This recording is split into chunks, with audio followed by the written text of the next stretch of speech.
महाराष्ट्र में देवेंद्र फडणवीस का सीएम बनना तय। शिंदे और अजित पवार बन सकते हैं डिप्टी सीएम। बीजेपी के कोटे से बनेंगे 20 और 22 मंत्री। नई सरकार में एकनाथ शिंदे को शहरी विकास मंत्री का मिल सकता है पद। शिवसेना से बनाए जा सकते हैं 10 से 12 मंत्री। नई सरकार में अजित पवार को मिल सकता है वित्त विभाग। अजित पवार की पार्टी से बनाए जा सकते हैं 10 मंत्री। देवेंद्र फडणवीस के सीएम बनने पर अजित पवार राजी। सूत्रों के मुताबिक अजित गुट के विधायकों ने फडणवीस का समर्थन किया। आज दिल्ली आ सकते हैं महायुति के तीनों बड़े नेता। सीएम पद का नाम हो सकता है फाइनल।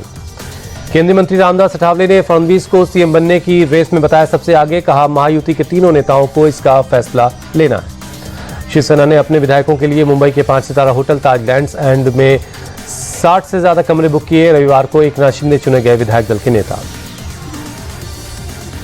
महाराष्ट्र में बीजेपी ने मेंबरशिप कैंपेन की शुरुआत की। चंद्रशेखर बावनकुले ने बैठक की अध्यक्षता की। महाराष्ट्र में सीएम फेस के सवाल पर बोले चंद्रशेखर बावनकुले, बीजेपी का केंद्रीय नेतृत्व और महायुति फैसला करेगा। अजित पवार गुट के एनसीपी नेता छगन भुजबल बोले सीएम को लेकर तीनों पार्टियां मिलकर फैसला करेंगी। छगन भुजबल बोले अगर सीएम के लिए एकनाथ शिंदे का नाम आएगा तो हम अजित पवार का नाम लेंगे क्योंकि हमारा स्ट्राइक रेट बढ़िया है। एनसीपी विधायक दल के नेता चुने गए अजित पवार। विधायक दल की बैठक में सर्वसम्मति से लगी मोहर। महाराष्ट्र चुनाव के नतीजे पर बोले शरद पवार, हमें ऐसे नतीजे की उम्मीद नहीं थी। पार्टी नेताओं के साथ बैठकर नतीजों पर चर्चा करेंगे।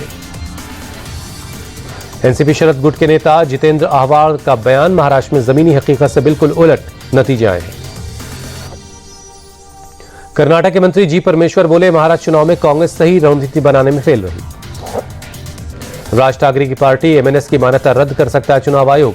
सूत्रों के मुताबिक विधानसभा में एक सीट भी नहीं मिलने के चलते रद्द हो सकती मान्यता। महाराष्ट्र विधानसभा के बाद मुंबई में फिर लगा सीएम योगी का पोस्टर। पोस्टर में लिखा है बटेंगे तो कटेंगे, स्ट्राइक रेट 95%। 23 नवंबर को झारखंड में नई सरकार का शपथ ग्रहण। गवर्नर से मुलाकात के बाद सीएम सोरेन ने दी जानकारी। सीएम सोरेन ने राज्यपाल संतोष गंगवार से मिलकर सरकार बनाने का दावा पेश किया। कांग्रेस और आरजेडी के नेता साथ रहे। हेमंत सोरेन चौथी बार सीएम पद की शपथ लेंगे तो साल 2010 में पहली बार सीएम पद की शपथ ली थी। झारखंड में मंत्रिमंडल के गठन की कोशिश तेज। सूत्रों के मुताबिक जेएमएम से 6, कांग्रेस से 4 और आरजेडी कोटे से 1 मंत्री बन सकता है।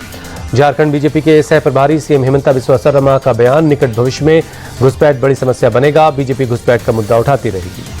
जेएमएम नेता महुआ माझी बोली, बीजेपी बहुत गंदे तरीके से चुनाव लड़ी, नफरत फैलाने का काम किया। झारखंड आरजेडी के विधायक दल की बैठक हुई। देवघर से विधायक सुरेश पासवान विधायक दल के नेता चुने गए। झारखंड चुनाव के नतीजे आने पर बोले मौलाना अरशद मदनी, मुसलमानों को घुसपैठिया कहने वालों का मुंह काला हुआ। यूपी के संभल में हालात अब पूरी तरह काबू में है। बड़ी संख्या में पुलिस बल तैनात है। पूरे इलाके की ड्रोन से निगरानी की जा रही है। हिंसा के बाद प्रशासन ने 12वीं तक के स्कूल बंद करने के दिए आदेश। 24 घंटे के लिए इंटरनेट बंद। जामा मस्जिद के सर्वे को लेकर हुई हिंसा में अब तक 4 लोगों की मौत, 20 से ज्यादा पुलिसकर्मी और 2 दर्जन से ज्यादा लोग जख्मी हैं। हिंसा के आरोपियों के खिलाफ एनएसए के तहत मामला दर्ज किया जाएगा। अब तक 1 एफआईआर हुई है।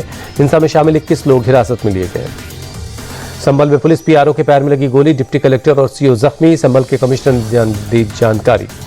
यूपी के संभल में हुई हिंसा को लेकर पुलिस ने 24 लोगों को हिरासत में लिया है। उपद्रव में 21 लोग घायल हैं। यूपी के संभल में जामा मस्जिद के आसपास बढ़ाई गई सुरक्षा। कल मस्जिद के सर्वे के दौरान हुआ था पथराव। हिंसा शांत करने के बाद मुस्लिम महिलाएं घर में ताला बंद कर जाती दिखी। इसी घर से पत्थरबाजी की सबसे ज्यादा घटनाएं देखी गईं। संभल हिंसा को लेकर प्रियंका गांधी ने क्या ट्वीट लिखा, विवाद को लेकर राज्य सरकार का रवैया दुर्भाग्यपूर्ण। सुप्रीम कोर्ट को मामले का संज्ञान लेकर इंसाफ करना चाहिए। संभल में हिंसा के बाद पूरे यूपी में हाई अलर्ट। बरेली में पुलिस ने फ्लैग मार्च किया। पीलीभीत में पुलिस का अलर्ट, पुलिस ने फ्लैग मार्च निकाला। दिल्ली के इंडिया गेट इलाके में दिखी धुंध की मोटी परत, बहुत खराब श्रेणी में पहुंचा एयर क्वालिटी इंडेक्स। दिल्ली के अक्षरधाम में छाई रही धुंध, बढ़ते प्रदूषण की वजह से एयर क्वालिटी इंडेक्स में और इजाफा हुआ। दिल्ली के आनंद विहार इलाके में लगातार खराब हो रही है वायु की गुणवत्ता। इलाके में धुंध की मोटी परत छाई रही। दिल्ली के शाहीन बाग में प्रदूषण पर काबू करने के लिए प्रशासन ने किया पानी का छिड़काव। इलाके में बहुत खराब श्रेणी में है AQI। दिल्ली के यमुना नदी में प्रदूषण बरकरार है। कालिंदी कुंज इलाके में नदी में दिखा जहरीला झाग। यूपी के आगरा में धुंध की चादर में लिपटा ताजमहल। शहर के कई हिस्सों में खराब श्रेणी में है AQI। यूपी के मुरादाबाद में कई छाई धुंध की परत। प्रदूषण को काबू में करने के लिए नगर निगम ने पानी का छिड़काव किया। मुंबई के दादर में छाई धुंध की मोटी परत, धुंध के चलते विजिबिलिटी कम रही। संसदीय कार्य मंत्री किरण रिजिजू ने हमारा संविधान हमारा सम्मान पदयात्रा में हिस्सा लिया। योगेश्वर दत्त और मीराबाई चानू भी शामिल हुए। हमारा संविधान हमारा सम्मान पदयात्रा पर बोले रिजिजू, कहा इस साल संविधान के 75 साल पूरे होंगे, इसलिए यात्रा निकाल रहे हैं। केंद्रीय मंत्री मनसुख मांडविया ने हमारा संविधान हमारा सम्मान पदयात्रा में हिस्सा लिया। मंत्री गजेंद्र शेखावत और धर्मेंद्र प्रधान भी मौजूद रहे। सीएम योगी ने गोरखपुर में लगाया जनता दरबार, गोरखनाथ मंदिर में सुनी लोगों की समस्याएं। जम्मू कश्मीर के सोनमर्ग में ताजा बर्फबारी हुई, बर्फ की सफेद चादर में लिपटा हुआ है पूरा इलाका। जम्मू कश्मीर के डोडा में बर्फबारी पर्यटकों के लिए बनी आकर्षण का केंद्र, बर्फ से खेलते नजर आए सैलानी।